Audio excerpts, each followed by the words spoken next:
ഹജ്ജ് സീസണിൽ നിർത്തിവെച്ച tourist വിസകൾ August മുതൽ ലഭ്യമായി തുടങ്ങുമെന്ന് ടൂറിസം മന്ത്രി അഹമ്മദ് അൽ ഖതീബ്. അബഹയിൽ നടത്തിയ വാർത്താസമ്മേളനത്തിലാണ് അദ്ദേഹം ഇക്കാര്യം അറിയിച്ചത്.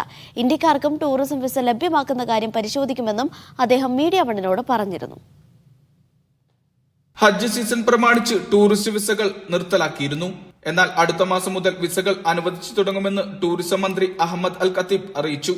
ആഗസ്റ്റ് മുതലായിരിക്കും വിസകൾ അനുവദിച്ചു തുടങ്ങുക.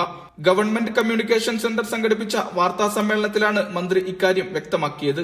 നിലവിൽ 66 രാജ്യങ്ങൾക്കായി ടൂറിസ്റ്റ് വിസകൾ അനുവദിക്കുന്നുണ്ട്. ഈ വിസ സംവിധാനത്തിലൂടെ ലോകത്തിൽ ഏറ്റവും വേഗത്തിൽ വിസ ലഭിക്കുന്ന രാജ്യങ്ങളിലൊന്നായി സൗദി മാറിയെന്നും അദ്ദേഹം കൂട്ടിച്ചേർത്തു. ടൂറിസ്റ്റ് വിസയിൽ രാജ്യത്ത് പരമാവധി 90 ദിവസം തങ്ങാനാവും. ഇതിനിടയിൽ ആവശ്യാനുസരണം രാജ്യത്തിന് പുറത്തുപോയി വരുന്നതിനും അനുമതിയുണ്ട്. ഇലക്ട്രോണിക് ടൂറിസ്റ്റ് വിസ പോർട്ടൽ വഴിയോ സൗദി എയർപോർട്ടിലെ വിസ ഇഷ്യൂവൽസ് ഔട്ട്ലെറ്റുകൾ വഴിയോ ടൂറിസ്റ്റ് വിസകൾ ലഭ്യമാണ്.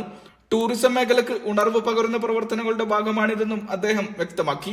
മീഡിയ വണ്ണിന് നൽകിയ പ്രത്യേക അഭിമുഖത്തിൽ ഇന്ത്യക്കാർക്കും ടൂറിസം വിസ നൽകുന്ന കാര്യം പരിഗണിക്കുമെന്ന് അദ്ദേഹം പറഞ്ഞിരുന്നു.